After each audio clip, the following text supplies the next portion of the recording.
Whether you're just starting out or well on your way as a professional writer, director, actor, or editor, I'd love to hear about the challenges that you're facing. I'm here to help. Learn from the mistakes that I've made. Let's locate your unique voice and bring it to the screen. These are my adventures in cinema, and I hope you enjoy them. Every character has a desire. So, the first thing that one needs to establish with the actor is what is the desire of this character in this scene. I mean, this is very simple. Because the minute they have a desire, if the scene is written well, then there will be a conflict that causes them to make a choice. So that's the second thing you discuss with the actors. What's the conflict? I mean, obviously you have to identify that there is a conflict. They want something, desire, but there is something that comes in front of them that puts an obstacle in front of their desire, conflict. So the character has to make a choice. This is pretty much it. This is all that actors need to know. Because the rest of the work is something that should happen between action and cut. How the actor picks up a glass, how they put it to their lips, what that means, etc., etc., etc., is not something that should be studied and rehearsed and, over analyzed. These are not important, because the only thing what the director really wants from the actor is the moment, where the actor themselves doesn't know what they're about to do next.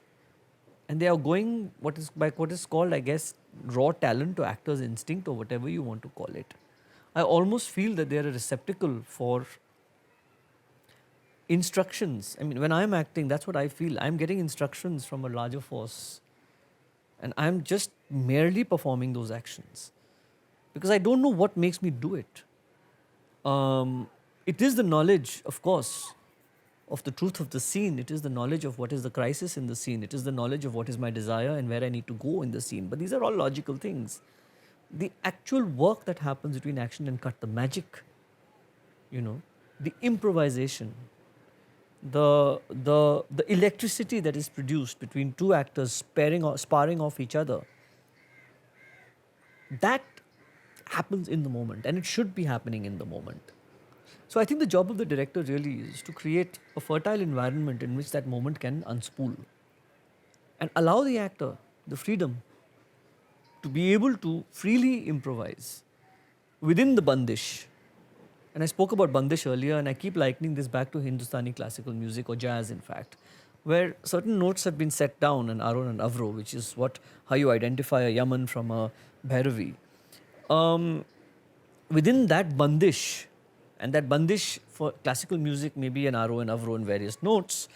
That bandish in screenwriting and acting and screenwriting and drama and screenplay and cinema is the truth of the scene, the desire of the actor, the conflict that has been produced, and the choices that the actor needs to make, or rather the character needs to make, in order to get the scene from beginning to the end. That is your bandish. Now, how you improvise inside that bandish, that is God-given. That nobody can decide, and nobody should be able to decide. I mean, how an Irfan, enters a scene and makes it his own. This is God-given. This comes from a larger force and is channelized through him onto your screens. So it doesn't really, for me, matter whether an actor is a first-timer or from a different tradition, or doesn't speak the language in which they are trying to act. These are all peripheral concerns. They don't matter. An actor is a human being. A human being has to make choices. Human beings have desires. This is the language that we want to talk. Ultimately, a lot of directors I have seen ask actors to do unperformable things, such as become sad. Can you make it 20% happier? I've seen directors do stuff like this. Can you be just a little less tragic? These things cannot be performed. This is what you want the audience to feel. Don't tell the actor what the audience is watching. That's wrong directing. These things are what the audience should be feeling. I understand you want the audience to feel that, but that's not how you tell the actor. What you can tell the actor is to perform actions. Okay? What you can tell the actor is, could you please pick up your child in your arms and cradle her and just rock her very gently, as if it's the first time you're seeing her after many, many weeks. This is an actionable thing that can be performed, right? When you put that shot against a shot of a child who has just been adopted in the adoption center, then the audience is taking away a meaning out of that. That's what you want the audience to feel. So it's very misleading to tell an actor what you want an audience to feel.